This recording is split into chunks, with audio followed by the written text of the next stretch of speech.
नमस्कार विद्यार्थी मित्रांनो, मराठी जी के या आपल्या यूट्यूब चॅनलवरती सर्वांचे स्वागत आहे। तर पहा, आजच्या व्हिडिओमध्ये आपण उद्या होणाऱ्या महा-टी-ए-टी भरती 2025साठी पेपर 1 आणि पेपर 2 यासाठी काही महत्त्वपूर्ण प्रश्न असे पाहणार आहोत। हे प्रश्न पहा तुम्हाला परीक्षेच्या दृष्टिकोनातून महत्त्वपूर्ण ठरणारे आहेत। तरी तुम्ही चॅनलवर जर नवीन असाल तर चॅनलला सबस्क्राईब करून ठेवा, कारण तुम्हाला असेच महत्त्वपूर्ण व्हिडिओ नक्कीच बघावयास मिळतील। चला तर मग व्हिडिओला सुरुवात करूया। तर पहा, प्रश्न क्रमांक पहिला, ऑपरंट कंडिशनिंग प्रशिक्षण आणि बक्षीसद्वारे शिक्षण कोणत्या मानसशास्त्रज्ञाने मांडले? तर या प्रश्नाचं उत्तर पहा ऑप्शन ए स्किनर। तर पहा, ऑपरंट कंडिशनिंग प्रशिक्षण आणि बक्षीसद्वारे शिक्षण हे स्किनर या मानसशास्त्रज्ञाने मांडलेले आहे। प्रश्न क्रमांक दुसरा, मुलांच्या आवडीनिवडी जाणून घेणे शिक्षकाला कशासाठी उपयोगी? तर या प्रश्नाचं उत्तर पहा ऑप्शन ए। तर पहा, मुलाच्या आवडीनिवडी जाणून घेणे शिक्षकाला कशासाठी उपयोगी आहे? तर ते शिक्षण वैयक्तिक व प्रभावी बनवण्यासाठी उपयोगी आहे। प्रश्न क्रमांक तिसरा, विद्यार्थ्याला प्रश्न विचारण्याची संधी देणे हे कोणते तत्व पाळते? तर या प्रश्नाचं उत्तर पहा ऑप्शन ए बालके केंद्रीय। तर विद्यार्थ्याला प्रश्न विचारण्याची संधी देणे हे पहा बालके केंद्रीय तत्व पाळते। प्रश्न क्रमांक चौथा, बालकाचे शिक्षण सर्वात प्रथम कोणत्या वातावरणात सुरू होते? तर या प्रश्नाचं उत्तर पहा ऑप्शन सी घरी। तर बालकाचे शिक्षण सर्वात प्रथम घरी या वातावरणामध्ये सुरू होते। प्रश्न क्रमांक 5, एका मुलाची एका मुलाची शिकण्याची गती कमी असल्यास शिक्षकाने काय विचार करावा? तर ऑप्शन ए पहा, प्रत्येक मुलगा अद्वितीय आहे। तर एका मुलाची शिकण्याची गती कमी असल्यास शिक्षकाने काय विचार करावा? तर प्रत्येक मुलगा अद्वितीय आहे असा विचार करावा। प्रश्न क्रमांक 6, बालकाच्या शिक्षणावर सर्वाधिक प्रभाव कोणाचा असतो? तर ऑप्शन डी पहा वातावरण। तर बालकाच्या शिकण्यावर सर्वाधिक प्रभाव हा वातावरणाचा असतो। प्रश्न क्रमांक 7, विद्यार्थ्याच्या सर्वांगीण विकासासाठी कोणते मूल्यांकन उपयुक्त आहे? तर ऑप्शन सी पहा सतत व सर्वंकष मूल्यांकन। तर विद्यार्थ्याच्या सर्वांगीण विकासासाठी सतत आणि सर्वंकष हे मूल्यांकन उपयुक्त आहे। प्रश्न क्रमांक 8, मुलांना नवीन कल्पना समजवण्यासाठी कोणती अध्यापन पद्धत सर्वाधिक परिणामकारक ठरते? तर या प्रश्नाचं उत्तर पहा ऑप्शन सी प्रात्यक्षिक डेमॉन्स्ट्रेशन। तर मुलांना नवीन कल्पना समजवण्यासाठी पहा प्रात्यक्षिक ही अध्यापन पद्धत सर्वाधिक परिणामकारक ठरते। प्रश्न क्रमांक 9, शिकवण्यातील अडचणी शोधण्यास काय मदत होते? तर ऑप्शन ए पहा निदान मूल्यांकन। तर शिकवण्यातील अडचणी शोधण्यास निदान मूल्यांकनाची मदत होते। प्रश्न क्रमांक 10, शिकणं म्हणजे अनुभवामुळे येणारा स्थायी बदल हे कोणी म्हटले? तर ऑप्शन ए पहा क्रो व क्रो। तर क्रो व क्रो यांनी पहा शिकणं म्हणजे अनुभवामुळे येणारा स्थायी बदल असे त्यांनी म्हटलेले आहे। पुढचा प्रश्न आहे, एखाद्या विद्यार्थ्याचे गणितात कमी गुण आले असल्यास शिक्षकाने प्रथम कोणती कृती करावी? तर ऑप्शन सी पहा कारण शोधणे। तर एखाद्या विद्यार्थ्याचे गणितात कमी गुण आले असल्यास शिक्षकाने प्रथम कोणती कृती करावी? तर कारण शोधणे ही कृती करावी। पुढचा प्रश्न आहे, प्रयत्न प्रमाद सिद्धांत कोणी मांडला? तर ऑप्शन ए पहा थॉर्नडाईक। तर प्रयत्न प्रमाद हा जो सिद्धांत आहे तर ते पहा थॉर्नडाईक यांनी मांडलेला आहे। पुढचा प्रश्न आहे, शिकण्यासंबंधी अडचणी आलेल्या विद्यार्थ्यासाठी सर्वोत्तम पद्धत कोणती? तर ऑप्शन बी पहा अतिरिक्त लक्षित सहाय्य। तर शिकण्यासंबंधी अडचणी आलेल्या विद्यार्थ्यासाठी अतिरिक्त लक्षित सहाय्य ही सर्वोत्तम पद्धत आहे। पुढचा प्रश्न, समज वाढवण्यासाठी बोर्डावर चित्रे काढणे हे कोणत्या साधनाचे उदाहरण आहे? तर ऑप्शन बी पहा दृश्य साधने। तर समज वाढवण्यासाठी बोर्डावर चित्र काढणे हे पहा दृश्य साधने या प्रकाराचे उदाहरण आहे। पुढचा प्रश्न, प्रकल्प पद्धतीचे उद्दिष्ट काय आहे? तर ऑप्शन बी पहा, तर प्रकल्प पद्धतीचे उद्दिष्ट काय आहे, तर ते वास्तव जीवनाशी जोडून शिकवणे हे उद्दिष्ट आहे. पुढचा प्रश्न, विद्यार्थ्यासमोर अवघड संकल्पना समजवण्यासाठी काय करावे? तर ऑप्शन ए पहा, सोप्या उदाहरणाचा वापर. तर विद्यार्थ्यासमोर अवघड संकल्पना समजवण्यासाठी सोप्या उदाहरणाचा वापर करावे. पुढचा प्रश्न, विद्यार्थ्याच्या भाषिक कौशल्यासाठी योग्य उपक्रम कोणता? तर ऑप्शन ए पहा, संभाषण आणि नाटिका. तर विद्यार्थ्याच्या भाषिक कौशल्यासाठी योग्य उपक्रम कोणता आहे, तर तो संभाषण आणि नाटिका हा योग्य उपक्रम आहे. पुढचा प्रश्न आहे, विद्यार्थ्याच्या वैयक्तिक प्रगतीचा तपशील मिळवण्यासाठी सर्वात उपयुक्त मूल्यमापन कोणते? तर ऑप्शन सी पहा, सतत व सर्वंकष मूल्यमापन. तर विद्यार्थ्याच्या वैयक्तिक प्रगतीचा तपशील मिळवण्यासाठी सर्वात उपयुक्त मूल्यमापन कोणते आहे, तर ते सतत आणि सर्वंकष हे मूल्यमापन आहे. नेक्स्ट क्वेश्चन, विद्यार्थ्याचा आत्मविश्वास वाढवण्यासाठी शिक्षकाने काय करावे? तर ऑप्शन बी पहा, प्रयत्नाचे कौतुक. तर विद्यार्थ्याचा आत्मविश्वास वाढवण्यासाठी शिक्षकाने पहा प्रयत्नाचे कौतुक हे करावे. पुढचा प्रश्न, बालकाने सर्वात प्रथम कोणत्या माध्यमातून शिकतात? तर ऑप्शन एक पहा, अनुभवातून. तर बालके सर्वात प्रथम पहा अनुभवातून या माध्यमातून ते शिकतात. प्रश्न क्रमांक पुढचा आहे, विद्यार्थ्यांनी नवे शब्द ऐकून शिकणे हे कोणत्या शिक्षणाशी संबंधित आहे? तर ऑप्शन ए पहा, श्रवण अधिगम. तर विद्यार्थ्यांनी नवे शब्द ऐकून शिकणे हे पहा श्रवण अधिगम या शिक्षणाशी संबंधित आहे. नेक्स्ट क्वेश्चन, अपयशानंतर विद्यार्थी पुन्हा प्रयत्न करत असल्यास तो कोणत्या प्रेरणेचा प्रकार आहे? तर ऑप्शन क्रमांक एक पहा, आंतरिक प्रेरणा. तर पहा अपयशानंतर विद्यार्थी पुन्हा प्रयत्न करत असल्यास तो पहा आंतरिक प्रेरणा या प्रेरणेचा तो प्रकार आहे. नेक्स्ट क्वेश्चन, कसा मुलगा तशी शिकण्याची पद्धत हे कोणाशी संबंधित आहे?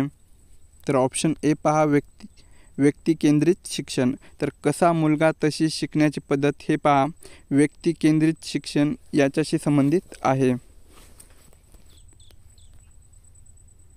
पुढील प्रश्न आहे, नवी माहिती जुनी माहितीशी जोडून शिकवणे हे कोणत्या सिद्धांताशी संबंधित आहे? तर ऑप्शन सी पहा, अर्थपूर्ण अधिगम. तर पहा नवी माहिती जुनी माहितीशी जोडून शिकवणे हे पहा अर्थपूर्ण अधिगम या सिद्धांताशी संबंधित आहे. पुढील प्रश्न आहे, शिकणं मुलाच्या जगण्याशी जोडलेले असते हे कोणाशी सुसंगत आहे? तर ऑप्शन बी पहा, प्रगतिवादी शिक्षण. तर शिकण मुलाच्या जगण्याशी जोडलेले असते हे पहा प्रगतिवादी शिक्षण याच्याशी सुसंगत आहे. पुढचा प्रश्न आहे, विद्यार्थ्याचे मनोबल कमी असल्यास शिक्षकाने काय करावे? तर विद्यार्थ्याचे मनोबल कमी असल्यास शिक्षकाने काय करावे? तर ऑप्शन ए, प्रोत्साहन द्यावे. पुढचा प्रश्न, शिक्षकाने विद्यार्थ्याशी सौम्य आणि मैत्रीपूर्ण संबंध ठेवण्याचे फायदे काय? तर ऑप्शन एक पहा, सहभाग वाढतो. तर शिक्षकाने विद्यार्थ्याशी सौम्य आणि मैत्रीपूर्ण संबंध ठेवल्यास पहा काय फायदा होतो? तर सहभाग वाढतो हा फायदा होतो. पुढचा प्रश्न आहे, वर्गात शिस्त राखण्यासाठी कोणती पद्धत सकारात्मक आहे? तर ऑप्शन बी पहा, विद्यार्थ्यांना सहभागी करणे. तर वर्गात शिस्त राखण्यासाठी पहा विद्यार्थ्यांना सहभागी करणे ही पद्धत सकारात्मक आहे. पुढचा प्रश्न आहे, सामाजिक कौशल्य कोणत्या माध्यमातून विकसित होतात?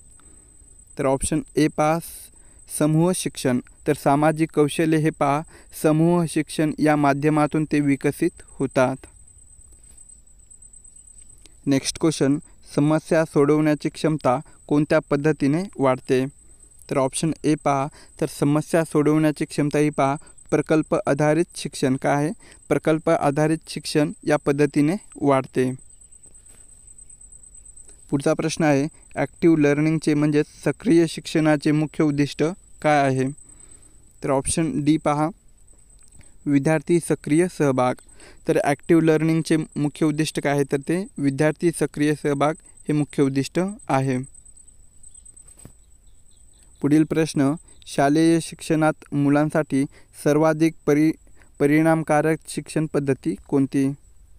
तर ऑप्शन 2 पहा, प्रकल्प पद्धती.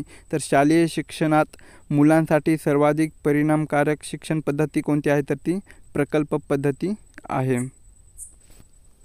नेक्स्ट क्वेश्चन, वर्तनवादी शिक्षण सिद्धांतात मुख्य आधार काय आहे? तर वर्तनवादी शिक्षण सिद्धांतात मुख्य आधार काय आहे तर ते ऑप्शन डी पहा, बक्षिसे आणि दंड हा मुख्य आधार आहे. पुढचा प्रश्न, शिक्षण उद्दिष्टाचे वर्गीकरण ज्ञानात्मक, भावनिक, मनोचलित कोणी केले? तर ऑप्शन 2 पहा, फुलने. तर शिक्षण उद्दिष्टाचे वर्गीकरण हे पहा फुलने यांनी केलेले आहे.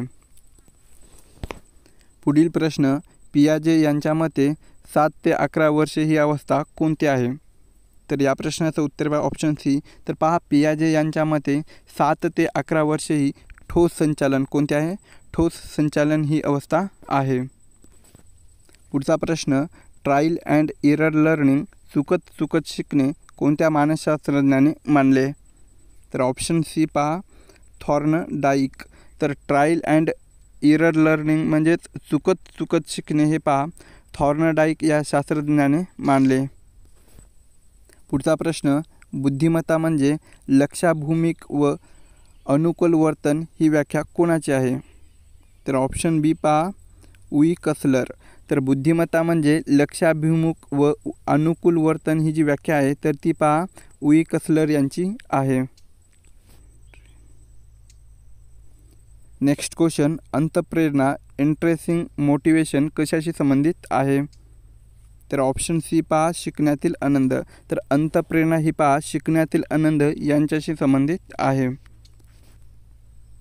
पुढचा प्रश्न आहे, मुलाच्या सामाजिक विकासावर सर्वाधिक प्रभाव कोणाचा असतो? तर ऑप्शन सी पहा, सहकारी गट. तर मुलाच्या सामाजिक विकासावर पहा सर्वाधिक प्रभाव हा सहकारी गटाचा असतो. नेक्स्ट क्वेश्चन आहे, बालकाचे व्यक्तिमत्व कोणावर आधारित असते? तर ऑप्शन 1 पहा, वंश, परंपरा व वातावरण. तर बालकाचे व्यक्तिमत्व हे पहा वंश, परंपरा आणि वातावरण यावर आधारित असते. पुढील प्रश्न, मुलांमध्ये अनुकरण प्रवृत्ती कोणी विशद केली? तर ऑप्शन बी पहा, बांदुरा. तर मुलांमध्ये अनुकरण ही जी प्रवृत्ती आहे तर ती पहा बांदुरा यांनी विशद केलेली आहे. पुढील प्रश्न, शिक्षकाने विद्यार्थ्याचे मूल्यांकन कधी करावे? तर ऑप्शन सी पहा, तर शिक्षकाने विद्यार्थ्यांचे मूल्यांकन हे पहा शिकवताना आणि नंतर करावे. नेक्स्ट क्वेश्चन आहे, बालक शिकताना पहिली पायरी कोणती आहे?